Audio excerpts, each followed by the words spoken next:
Dear brothers and sisters, friends one and all, I want to begin in the past, not 25 years ago when I joined the Society, nor even 160 years ago when the Society came to Australia, nor even over 180 years ago when the Society was founded. No, I want to go back 2 millennia, 2,000 years, to a land occupied by the mighty conquering Roman army. In this occupied land, dusty, ruled by elders, kings and statesmen, a young man stands before the great and the good in the synagogue, just as we might gather in a church or gather here today. The young man is only 30, is without wealth or power, and with confidence he stands before the elders and finds a place where it is written, "The Spirit of the Lord is upon me, because he has anointed me to bring good news to the poor. He has sent me to proclaim liberty to the captives and recovery of sight to the blind, to let the oppressed go free, to proclaim the year of the Lord's favour." You can imagine the gusto with which it said, the passion. And while we know that this was the start of his mission, imagine what it must have been like in the crowd. You've heard that there's this young teacher going around, but it turns out it's a young bloke from your hometown. Now, people are saying, "Who can believe it? Isn't that Mary's son?" There's a bit of pride swelling up in the room. All eyes are upon him as he sits back down after handing down the scroll. And he turns to them and says, "Today this scripture has been fulfilled in your hearing." You can hear people a bit puzzled now. But he goes on. He starts to lecture them, perhaps suggesting that they won't welcome his message, perhaps suggesting that maybe they're not even worthy. The scuttlebutt starts in the room. Who does he think he is? People are sitting and saying, "I remember when he and his mates used to play out the front of our house." They also start things like, "Isn't this the carpenter's son?" They're starting to put him down. They're so incensed, they actually drive him out of town and go to hurl him off a cliff. But the Bible mysteriously says he passed through the midst of them and went on his way. Gentleness has triumphed over anger. We know, of course, that this man is Jesus, founder of the Christian faith and the Catholic Church within it. We know that his words and deeds shake the very core of the known Western world at the time, and over 2,000 years later, inspire billions.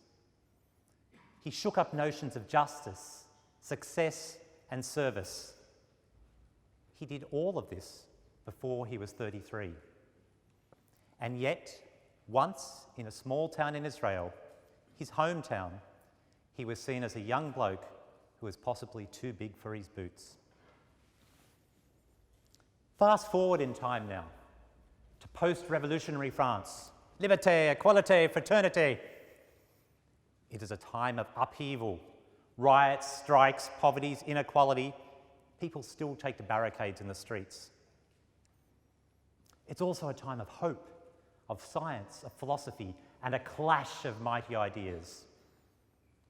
Enter into this fray another young man, 19, going on 20. Like all young men, he's full of self-confidence. He's entering into debates, defending his church against the socialists. However, this young man is not only a keen student of history, he's a young man filled with compassion. One day, he's shaken by a challenge. You can see the scene. It'll be a hall like this. Young men dressed in coats, solving all the world's problems through debate. None are taking notice of anyone else's arguments, except simply to respond and to score a point. Imagine possibly Parliament, but a lot more fun and certainly a lot more erudite. The young hero of our story, Frederick Ozanam, has no doubt given a stellar performance, making point and counterpoint in defence of his church and the work it does in trying to achieve the mission set by Jesus. His friends would be smiling and calling out, "Hear, hear," and patting him on the back, looking forward to the riposte. And the riposte comes. And when it comes, it slips through Frederick's guard and pierces his heart. The young opponent begins more in sorrow than in anger. You can see his sly smile forming as he calls for quiet, winking at his colleagues as he stands and saunters up to the table. He runs through a good list of the points that are made by Ozanam. You are right, Ozanam, when you speak of the past. In former times, Christianity worked wonders. He pauses again, waiting for silence. His friends begin to look a bit puzzled. Whose side is he on? Frederick Fens start to smile. Perhaps they've actually won this debate. The orator continues. But what is it doing for mankind now?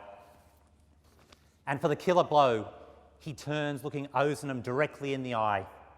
And you, who pride yourself on your Catholicity, what are you doing now for the poor? Show us your works. Unlike other debates, our young hero takes these words to heart. He's shaken, he retreats into himself, but he is not beaten. He gathers up some friends and they decide to do good works for the poor and turn words into action. Filled with passion, they gather sticks to fuel the fire for a poor person living in a garret to get them through the cold Parisian nights. But they are so unprepared and so inexperienced, it goes almost like this. You can see them with a load of firewood. They are in a bit of town they don't normally go to. They run up the stairs. They knock on the door, essentially drop the bundle of sticks and run off. It is an unmitigated disaster. But once again, young Ozanam is not put off. He finds Rosalie Rondeau, well known for her good works and wisdom, and with her assistance and that of Bailey and others, they once again set about turning words into action. These actions attract others, and a global movement begins, arriving here in Victoria 150 years or so ago, and soon established itself throughout Australia. Today, the Society operates in over 147 countries in the world, and there are over 1,000 conferences in Australia alone. Of course, the founder of the Society not only began as a young man, he died a young man, only 40. These two young people set the foundations that have brought us here today. One, the Son of God, the other filled with the Holy Spirit. But though both challenged us to leave our boats behind and set out into the unknown, sharing our love with everyone we meet. Serving in hope and seeing Christ in those we assist. This challenge is not owned by any one of us. No one person has all the answers. But it is a challenge that must be shared by all of us. We must listen with the ear of the heart, as St. Benedict says. We must listen to those we assist. We must also listen to each other. But we also have to listen to those who feel unable to join us. We especially must listen to the young. And we must change, for the world has changed around us. Within a few years of me joining St Vincent de Paul, as a 17-year-old, literally on his P plates, we turned up at the conference, were given some vouchers, told don't spend more than $50, given a list of names, and out we went into the world. I'd recommend the experience, although I don't think it's allowed under the rules and regulations now. But at that time, my conference president, she was in her 30s. The regional president appeared to me at the time to be in his 70s, but I reflected on it, and perhaps that was by impertinence, because I realised he was actually in full-time work. So he probably wasn't anywhere near that age, but he could have been working in his 70s. The diocesan president was in his 30s. And for a period of time, the national president was in his 40s. People of all ages were active in and taking leadership roles in the society. As a society, we spoke about the spirit of youth, observing that this spirit is not about age, but about attitude. And this is a key theme that we worked on and promoted. The spirit of youth did work within the society, and it has kept some younger people involved. However, today, there are fewer people between the age of 19, Ozanam's age, and 40, the age that Ozanam died. Indeed, probably up to the age of 60 than ever before. Now, it is true, though, we have made great strides in schools. And much of our youthful membership comes from the mini-vinis and the high school conferences. But once people leave these school institutions, they are not returning to us in such numbers. And that brings me to a really important word: institutions. Institutions are important. They're made up of practices, norms, history, precedent, regulations. They shape actions and they guide decisions. But one thing institutions are not good at is they are not good at responding to change. The very strengths of institutions become their undoing. And if we look around the world today, the institutions that once shaped our lives, shaped my lives and shaped the many of you here, they're no longer as relevant to the lives of many, or at least not seen as relevant. Church attendances are down significantly. Not a little bit, they've crashed. In fact, a 2013 Catholic Bishops' Conference report puts the figure of mass attendees at 12% of the Catholic community, and that was in 2011. And while those over 60 only make up 17% of that Catholic community, they account for 41% of attendees, and this was worse than in 2006. Our parishes are getting smaller and they're getting older. By the way, it also says that 60% of mass attendees were women, a statistic I'm not sure is reflected in the leadership structures of the society. It's not just the church, though. We've seen declines in membership of social clubs, political parties, unions, service clubs, the organisations that once held the fabric of society together. People are not joining institutions. And yet we know that people are interested in making the world a better place, especially young people. People still get involved and people still care. There has been a change, though, for while people are not joining institutions, they now see themselves as getting involved in causes. Think about successful causes. They're engaging and responsive not just to the needs of those they're trying to help, but to the passions of those they are engaging. I worry a lot. I worry, though, that the society has become an institution, a very successful institution, an effective and an important one, but one that is crushing the social movement of passionate young people that founded it. Having become successful and effective, the challenge is now for us to find how to change and respond to the new and emerging needs of those in poverty and the desire for others, especially young people, to engage with us in new ways. How do we rediscover the spirit of youth that drove Ozanam, that allowed people to meet others as equals and share Christ's love? And when you think about it, the challenge is not really about young people. It's about us and our attitudes and the society. We simply cannot lament that people are not joining us. We must find out why, and we must change. That change could well be very confronting. But the change is not just about us missing out. If we truly believe that service as Vincent de Paul is about putting faith into action, and that it transforms us as much as it transforms others, then we actually owe it to those in the community to find new ways to help them join us. For we are a much richer society where we all participate and we look outward. And when I think about how we can bridge our one society with the wider community, essentially be one society and one community, I'm reminded of his words, His Holiness Pope Francis. No one saves oneself.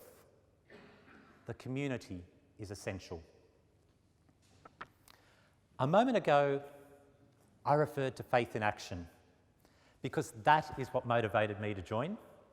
And indeed, that concept of faith in action is what led Ozanam to found the Society. And I'm sure for most of you here, that sense of faith in action is what led you to join the Society too.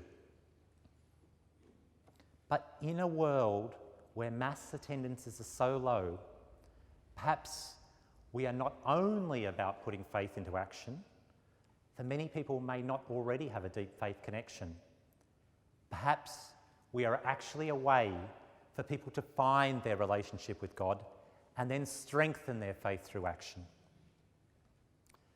Just, and Tom and I were speaking earlier before about the way schools have become almost like a parish. Perhaps for some, the Society is like a parish too.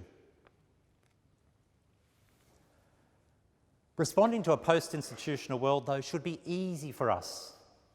For at our heart, we are not the bricks and mortar, nor are we the presidents or programs or the rules and regulations. We are people seeing and serving Christ wherever we find him. Just as we are challenged to seek out poverty, so we must seek out new members and new ways to respond to poverty. And turning once more to our Pope, the importance of these works being carried out by ordinary people, broken and humbled, but filled with hope, is even more important today, not less. In fact, this opportunity to see Christ through personal service is essential. He says, as members of popular movements, you carry out your work inspired by fraternal love, which you show in opposing social injustice. When we look into the eyes of suffering, we are deeply moved.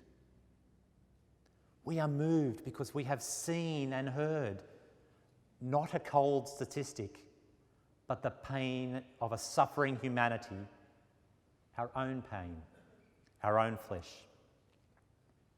I think he could have been talking directly to Ozanam in saying those words. Indeed, though, he was talking to all of us, and I think especially to all of those of us within the Society. He went on, highlighting the importance of each one of us responding to the call of Jesus and of service.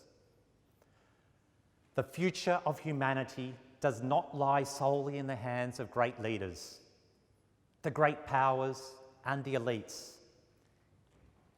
It is fundamentally in the hands of people and their ability to organise. It is their hands which can guide with humility and conviction this process of change. If ever there was an organisation that can respond to the call from our pontiff, then surely it's the St Vincent de Paul Society. For us, the challenge is not having ways to share our service, or even changing why we were established, as many institutions have to confront. But we will have to explore new ways to welcome, engage, and thank members. I say thank people because it is likely that people will join us for shorter periods of time, quite possibly multiple times, but in different roles, rather than staying with one conference or one region or one diocese or possibly even one state or country. I often reflect that the Catholic Church is probably is the largest human rights organisation in the world. It is not an add-on to the Church. Human salvation is at its core. And the St Vincent de Paul Society is probably one of the largest Catholic welfare organisations in Australia. And we most certainly are the largest membership-based one. Which means in a world of causes, we're involved in many of the causes that will have people wanting to get involved. We can help them find that connection. If you're moved by people you see sleeping rough in the streets, then St Vincent de Paul does something about homelessness. If you want to do something about changing the scourge of domestic violence, then once again, St Vincent de Paul is involved and works in that space. Indeed, our conferences help people escape terrible situations on a regular basis. If you're interested in responding to that call to proclaim liberty to the captives, to set those chains around people's hearts free, then St Vincent de Paul Society gets involved in prisons and those leaving prison. If you're interested in working with families, then our conferences do this hundreds of times a day around the country. If you're interested in working with young people, then we run Vinnie's camps. We do many things in that space. If you're interested in people with disabilities, then we run disability services, but we also make sure that people with disabilities are included in our society. If you think about all the works the society does, it is true that, as our founder said, no work of charity is foreign to the society. There are so many causes within our organisation for people to get involved in. If we can adjust to this episodic and cause-based volunteering and encourage people to be part of us, then I think the essential question emerges. How do we share our values? The things that create a Vincentian worldview. And I can assure you that since having become National President and being exposed to a number of international gatherings, there definitely is a Vincentian worldview. Except for the language barrier, you could take up place in many countries around the world and be quite at home. If we can find a way to share this identity, then we may actually have people become less episodic because they haven't joined an institution or followed a cause. They may have actually found their calling. In responding to this desire of people to help, we are going to have to embrace new non-parish-based conferences and, of course, aggregate them. We want them to be full members of society. We're going to have to take a few risks and try new services and approaches, especially for young people. Young people will have new ways to assist.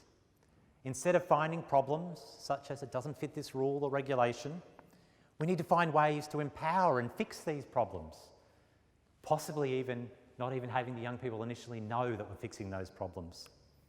And yes, they will make mistakes. But young people just make different mistakes to the mistakes the rest of us make. And I think about when I first joined the society, we were invited as young people to set up a night patrol service. I don't remember signing a bit of paperwork or dealing with a bit of rules and regulations. However, all of that was done by an older conference member, a bailey in a sense, who actually shepherded us through that process. And they did it so well that we didn't even notice.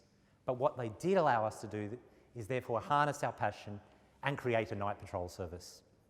In fact, when we determined that the night patrol service wasn't meeting the needs of the people we thought it was, they even helped us to close that service. But we were allowed to give it a go. These responses require each and every one of us to commit to the challenge. But in terms of facilitating this re-energising and encouraging and sustaining new and young conferences, the more I reflect, the more I realise the importance of regional councils. It is the regional council that supports conference presidents. It is the regional council that welcomes new conferences.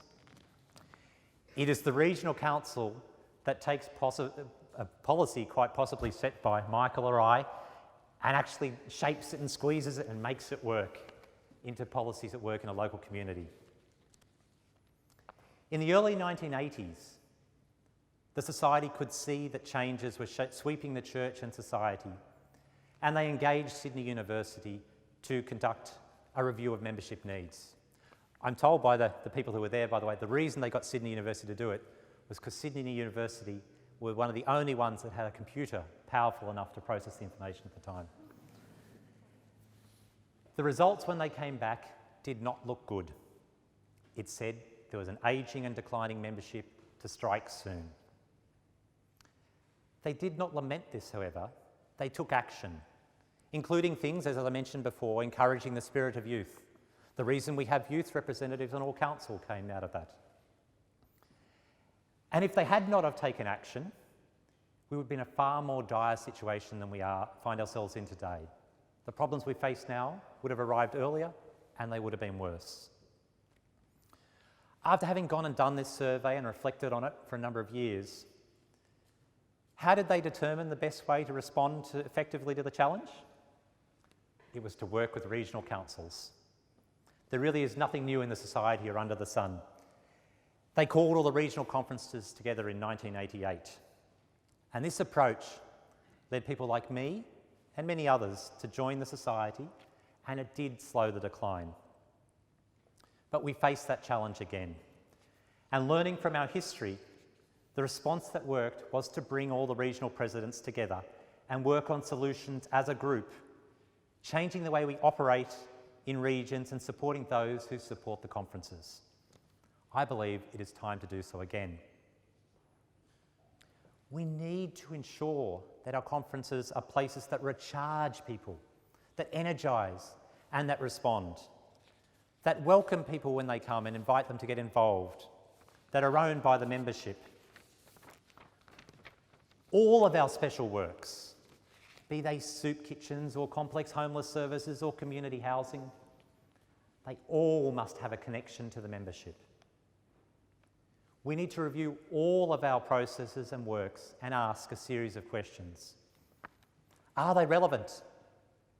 If we don't stop and ask this question, we could still be delivering packets of firewood to people in Parisian garrets. Are they making a difference? Or are we doing these things because we've always done them? Perhaps controversially, can somebody else do these things better? And incredibly importantly, is our work allowing us to see Christ's presence? If we are so overburdened and down in the dumps in a sense, then how are we going to recognise Christ when he appears?